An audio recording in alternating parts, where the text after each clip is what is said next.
Hi there, guys.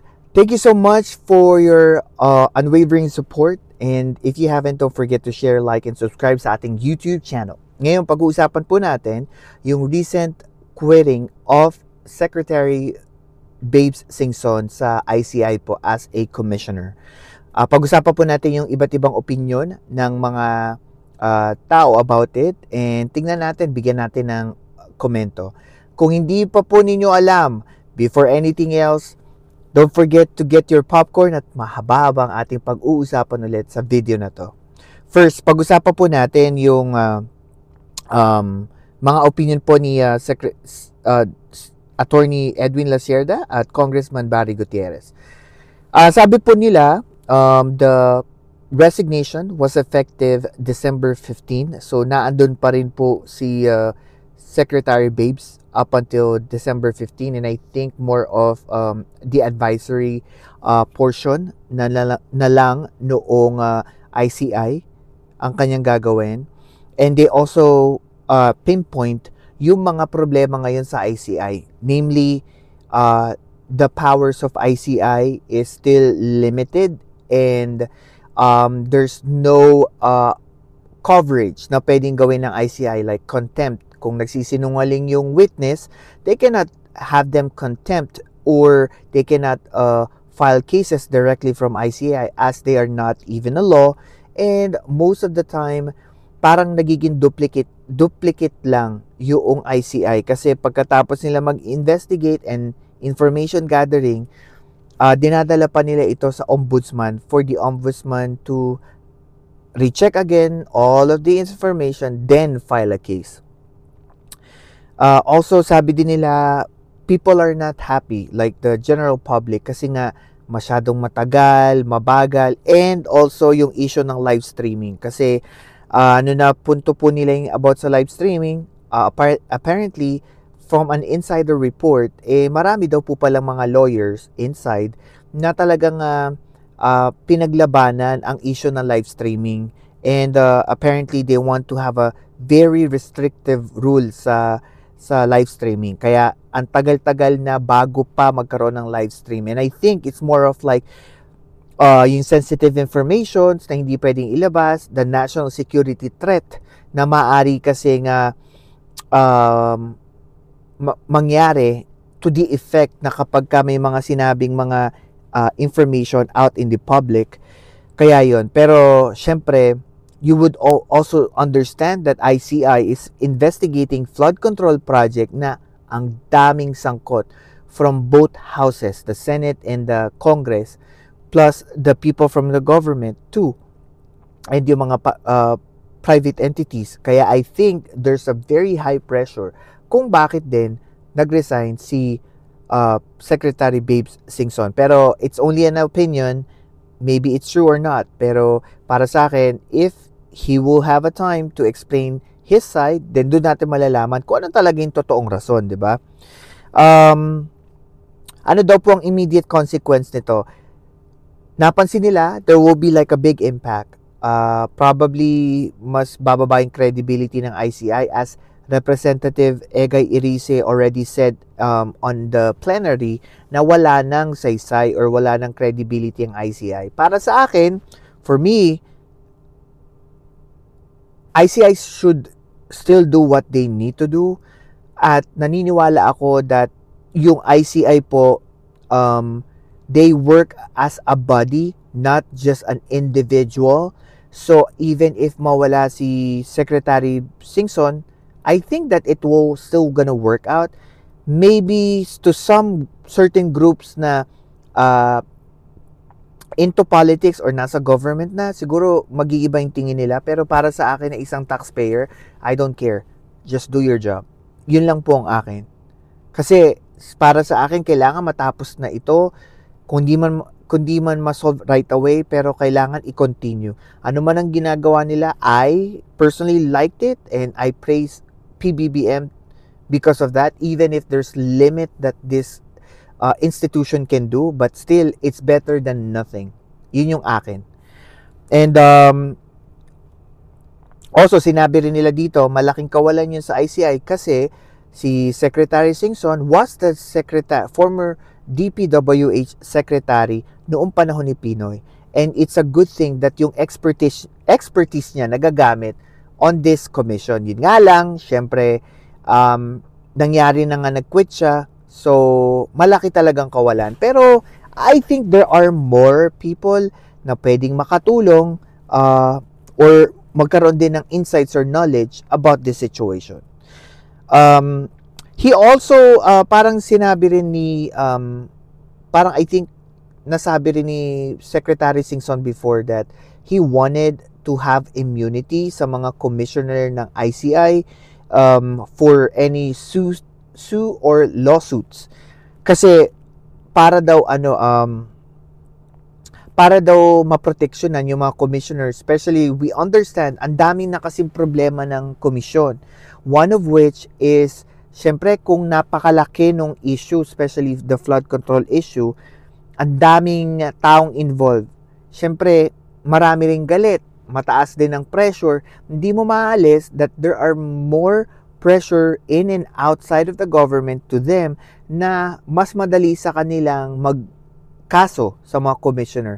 So that's a good thing. Pero yun nga lang, sabi ni Secretary Lasierda na noong panahon ng Davide Commission at saka Agrava Commission, wala naman pong issue about sa mga lawsuit. Ngayon lang daw po nagkaroon ng issue. And I think the one biggest reason na pinag-uusapan na tong lawsuit, it's because of, I think it's just the gravity of the people involved plus the amount of money na talagang grabe.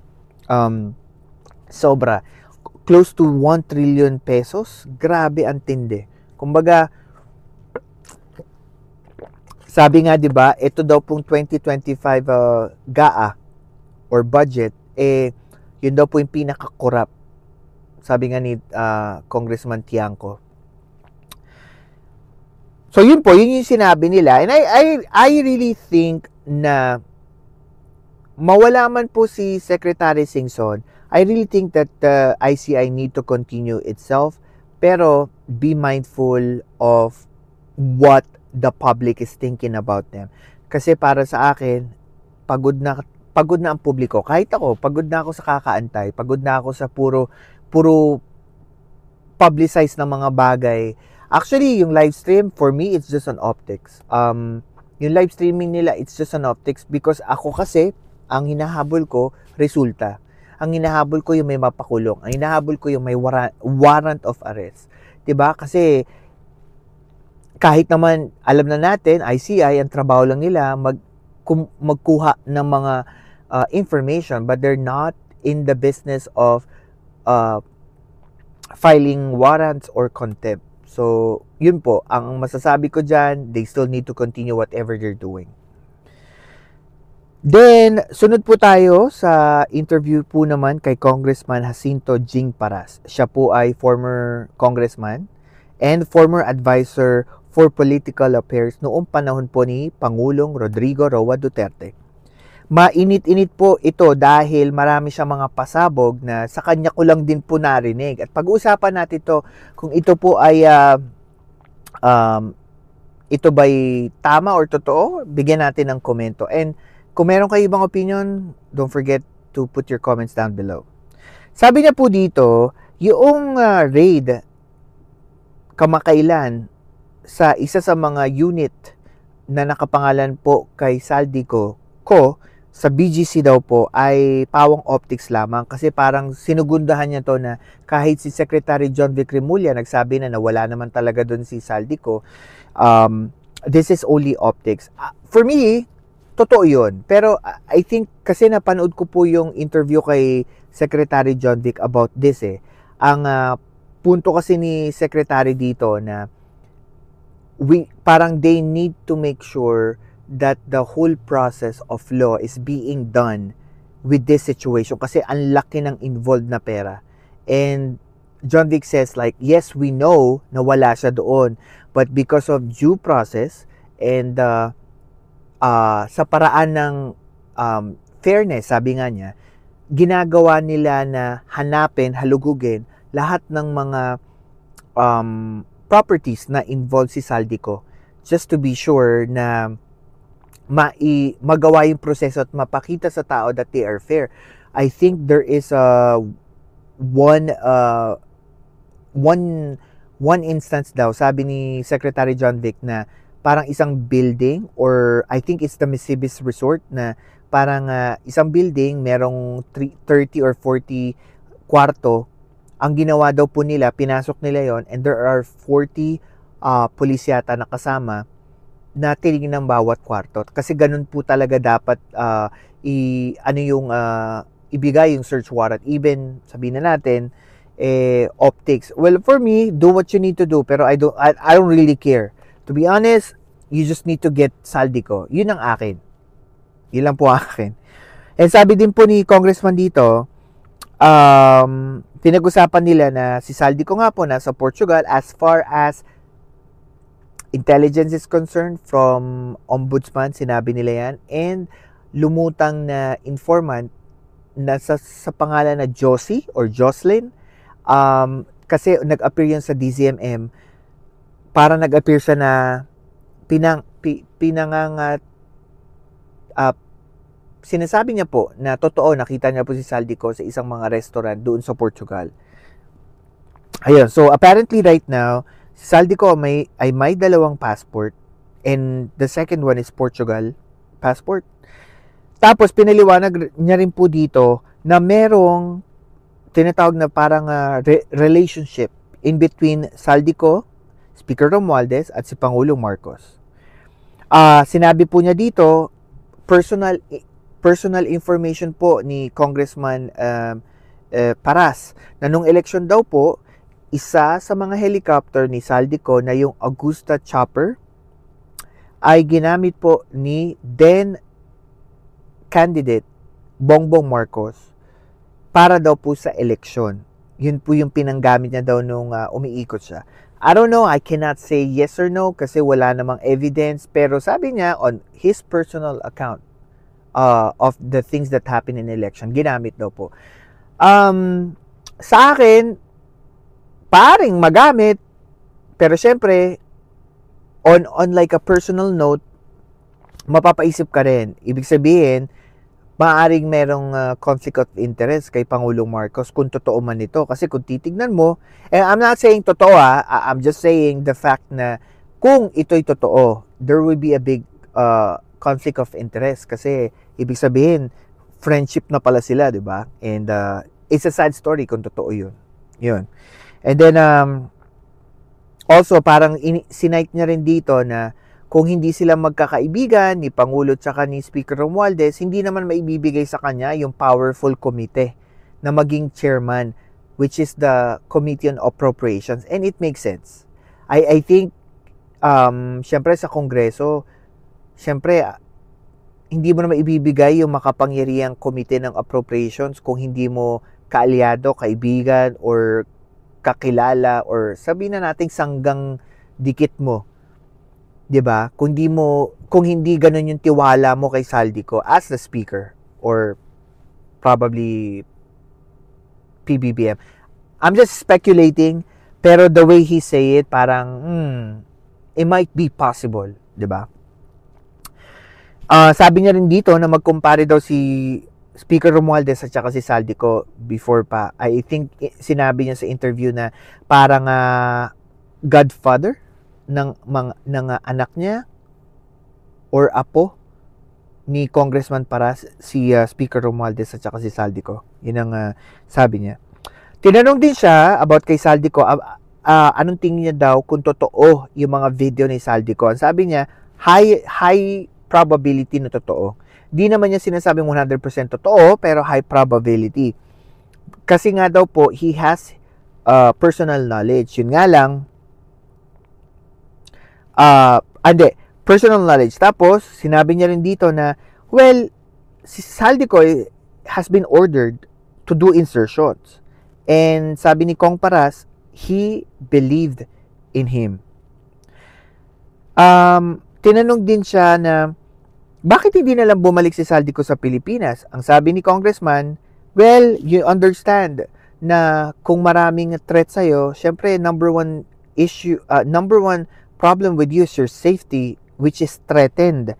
And yun nga lang, pinunto niya rin dito na hindi naman daw sinasabi ni Saldico na wala siyang kinita all over. Sabi niya, ang sinabi niyang wala daw kinita, and upon explanation of Congressman Paras, wala daw siya kinita doon sa dineliver. Which is, for me, this is my opinion. For me, I still don't believe it. Siya man o hindi siya ang nag-deliver, to a point na siya ang chairman ng appropriations at alam niya itong mga detalye, and contractor din siya at may-ari din ng construction business.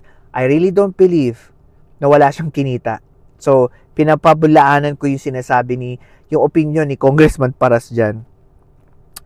Sabi niya rin dito, parang paliwanag niya, nung panahon daw nila, PDAF pa lang.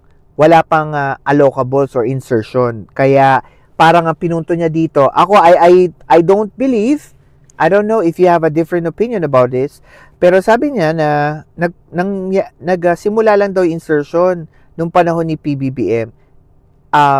I don't know kung totoo ito. Hindi ko alam kung sa panahon ni Pangulong Duterte meron ng insertion. Correct me if I'm wrong, comment down below kung may kaalaman kayo dyan. So sabi niya, meron daw siyang narinig na isang tape kung saan nag-uusap po si Orly Gutesa at ang kanyang asawa, na kung saan di umano, sabi daw po ni Orly Gutesa, na pinapatanggal daw ng amo ko yung about daw sa mga sinabi niya kay Speaker Romualdez. And tinanong dito si Congressman Paras na sino maglalabas nung recording? Sabi ni Congressman, meron. In the future, lalabas na siya. Ako naman, para sa akin, mas lalo lang magiging komplikado ang mga bagay-bagay kapag ka inilabas ito. Kasi it's another investigation. At pangalawa, wala naman si Orly Gutesa. Hanggang ngayon, hindi pa rin natin mahanap kung saan lintik siya nandoon.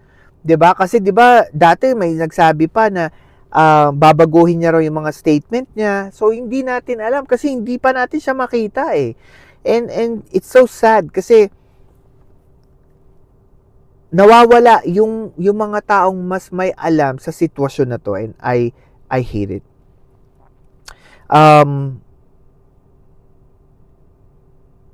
Tapos meron din siya sinabing parang theory kung ano nangyayari dito kay Speaker Romualdez. Parang sinasabi niya na Speaker Romualdez was being used to be sacrificed para daw po sa kapakanan ni Pangulong Marcos, para daw po maging palatable or maging maging okay sa panlasa ng publiko. Kaya daw po isinakripisyo si Speaker Martin dito sa issue na to. Sa akin, if it's true or not, I don't really care. Kung totoo yung sinasabi ni Congressman Paras na ginagamit ni Pangulong Marcos si Speaker Romualdez about this issue, sinasakripisyo niya, personally, I don't care. You know why? Kasi at the end of the day, mayroon ng investigasyon eh. Doon na lang ako magre-rely. Kasi para sa akin, lahat naman, halos lahat, ewan ko parang tingin ko halos lahat galit kay Pangulong Marcos. Kung ano man ang ginagawa niya, may mali siyang ginagawa. Sa aking palagay, dito sa flood control project, dapat magkaroon ng investigation para maglabasan na lahat. Kung talagang may kasalanan, may issue si Speaker, pati si Pangulo, go. Ang akin lang, ilabas lang ang totoong ebidensya at mapakulong, maaresto kung sino man ang may sala. Kung totoong may sala si Pangulong Marcos, go. Basta with due process naman, 'di ba? 'Yun lang ang akin. Kasi hanggang ngayon, para napapansin ko, lahat na lang may opinion. Lahat galit kay Pangulong Marcos. Lahat gustong, karamihan gustong pa babain si Pangulong Marcos. Tapos pag tinanong mo, anong rason?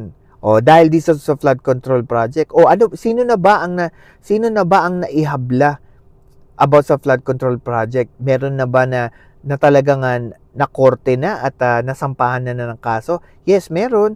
Pero wala naman nagli-link kay Pangulong Marcos 'di ba? So why would you think about it, 'di ba? Unfair. Yun lang masasabi ko. It's unfair to President Marcos, and also we're undermining the justice system pag sinasabi natin gano'n na, oh, may sala si Pangulong Marcos. Wala pa nga na prove na connection sa kanya eh, 'di ba? Tapos, alam din natin that the group of Congressman Jacinto Paras filed a certiorari injunction about sa ICI. Kasi ang sabi niya dito, parang there's already a conflict of interest. Kasi nga yung ICI was made under an executive order ng Pangulo. So kung titignan mo daw ang theory na kung si Sandro Marcos ay maimbestigahan under ICI, syempre iaalaw ba ng tatay, sabi niya ganon, ni tatay which is Pangulong Marcos, to have him investigated? Syempre hindi, kasi conflict of interest. Well, totoo, kung makikita mo, may parang katotohanan din yon. Ako I accept the fact na sinabi niya ganon. Kasi kung tignan mo rin yung punto na ICI was made under EO. Hindi naman siya made under batas para talaga maging independent eh. And also, alam natin that ICI, pagka nag-report sila, nire-revise pa din naman yan ng Pangulo sa mga reports niya. 'Di ba? So, may ganun, 'di ba? Unless na lang maging batas talaga ang ICI at mas magkaroon sila ng pangil about dito sa issue na to. Sinabi rin ni Congressman Paras that conflict din daw po sa investigation ng ombudsman kasi ang ginagawa ng ICI, because they are only information gathering agency at nagre-recommenda lang sila ng mga kasong pwedeng ihabla dito sa mga taong involved, there is no point. And to some reason, I understand yung punto nila. Kasi kung titignan mo nga naman, kunwari may recommendation ng ICI, instead of them filing a case right away on their end, they cannot. Kailangan pa nila magpasa sa ombudsman na kung saan parang dumodoble pa yung trabaho, humahaba pa yung proseso. At alam natin, kahit kayo nakikinig, pagod na tayo kakaantay, pagod na tayo sa pagpapublicize ng issue na to na wala namang nangyayari.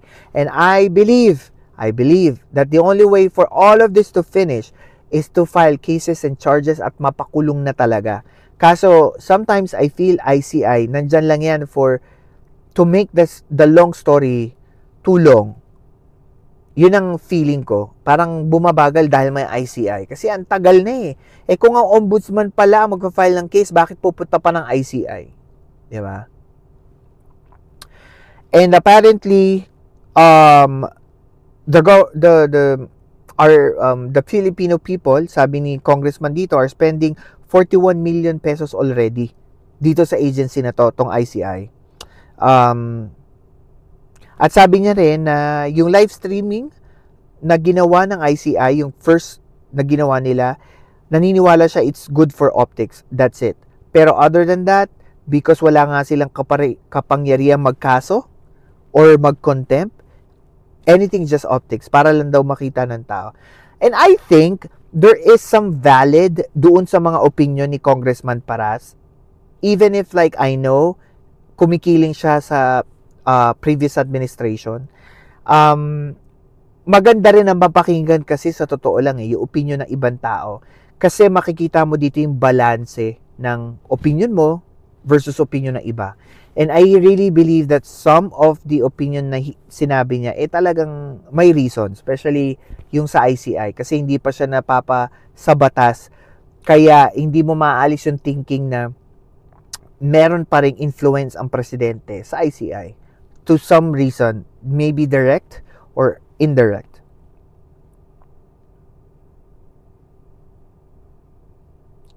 Ayun, so tatlong bagay ang sinabi ni Congressman Paras about sa ICI kung bakit nila kini-question ito sa Supreme Court. Una, ang presidente daw ay walang kapangyarihan to create another office. Second, wala daw pong kapangyarihan ang presidente to allocate funds. So wala siyang kaparaanan to appropriate from Congress kung hindi ito inapprove ng Kongreso. Third, violation of equal protection law. Kasi paliwanag niya dito na dapat daw ang ICI hindi lang maglilimit ng kanilang investigation only for flood control project. So, yun yung tatlong bagay na kine-question nila sa Supreme Court. Sa akin, whatever they do, they, you know, they try to stop ICI.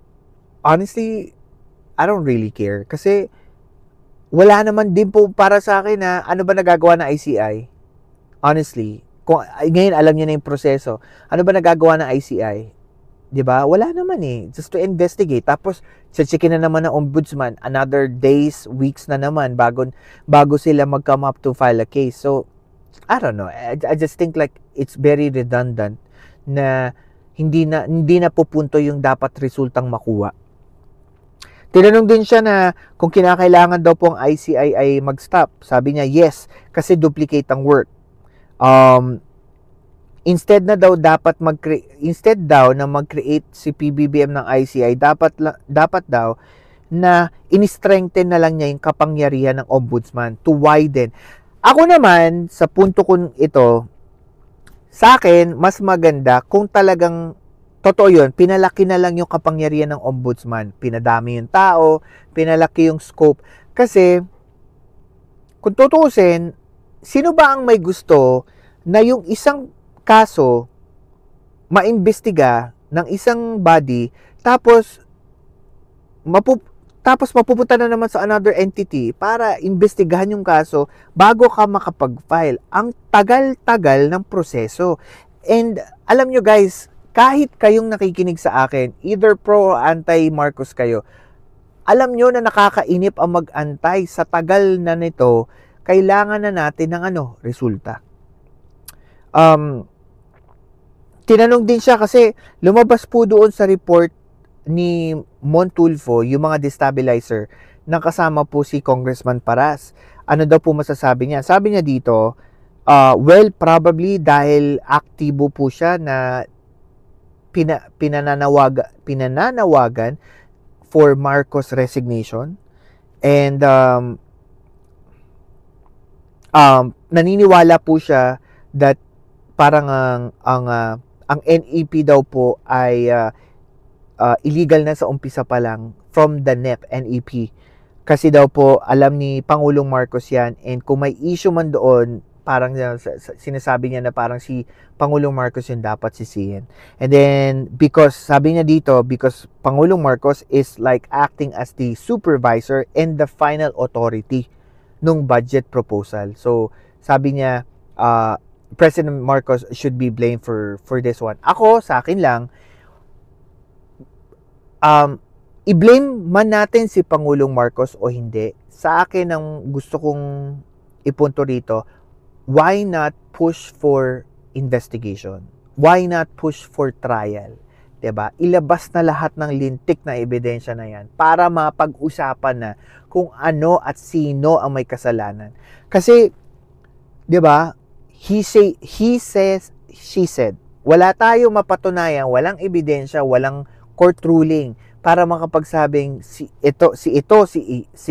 ganito ang may sala. 'Di ba? Yun lang naman ako kasi napapagod na ako sa social media, puro lintik na ad hominem, 'di ba? Kapag magkaiba tayo ng opinion, 'di ba? Puro si ganito, si ganyan, o bayaran ka ni ganito, o sunod-sunuran ka, isa kang zombie ni ganito, 'di ba? Hindi matapos-tapos. Pag tinanong mo naman, saan yung source? Paano mo na nasabi? Meron na bang ruling? Wala. Tapos. Puro ad hominem man nangyayari. And nakakapagod po pagka ganun kasi wala tayong natatapos, wala tayong napupuntahan. Puro ad hominem. Tinanong din, nagkaroon din po ng interview si Professor Llamas at sinasabi niya yung mga possible reason ba't daw po nag-quit si Secretary Singson. One is health reason, especially alam natin that ICI has like intense job. Araw-araw naghi-hearing, marami silang dokumentong binabasa. So understandable, syempre hindi naman na po bata si Secretary Singson kung nakikita niyo sa mga video. And another thing na sinabi ni Professor Llamas, wala din pong budget. True, wala pang budget. As far as I know, wala. Maliban na lang kung may nagbago ata. And also limited power kasi hindi naman pa sila nasa sa batas. They were made under executive order. Sinabi niya rin dito that the government have an issue with communication, yung strategy ng communication. I think napunto rin to ni Secretary Lasierda. Kasi parang ang punto kasi nila, ang problema kasi ng gobyerno natin, paulit-ulit na sinasabi yung issue sa flood control.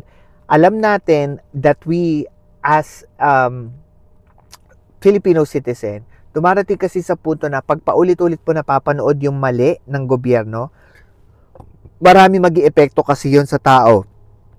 One is mapapagod ang tao kakapanood nun, magsasawa, ika nga, at parang magkakaroon ng unified sentiment, ika nga, ang mga tao sa gobyerno na okay, pinapapanood mo sa amin yung issue na yan.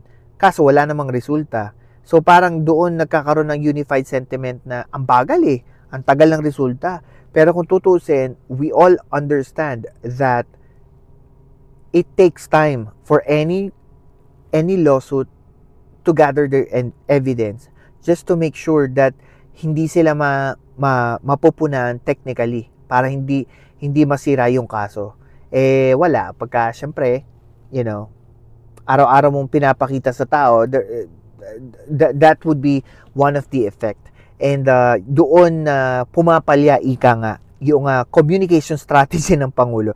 Which, I believe, that's another issue ng Pangulo.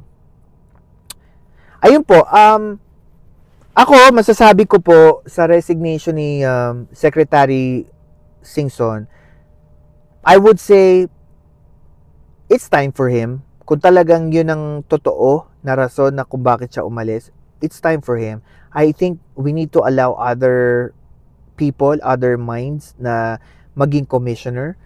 We can get people like coming from, yung mga retired Supreme Court Justice na lumutang na yung pangalan ni dating Supreme Court Justice Carpio or Conchita Carlo Morales o yung mga former Justice of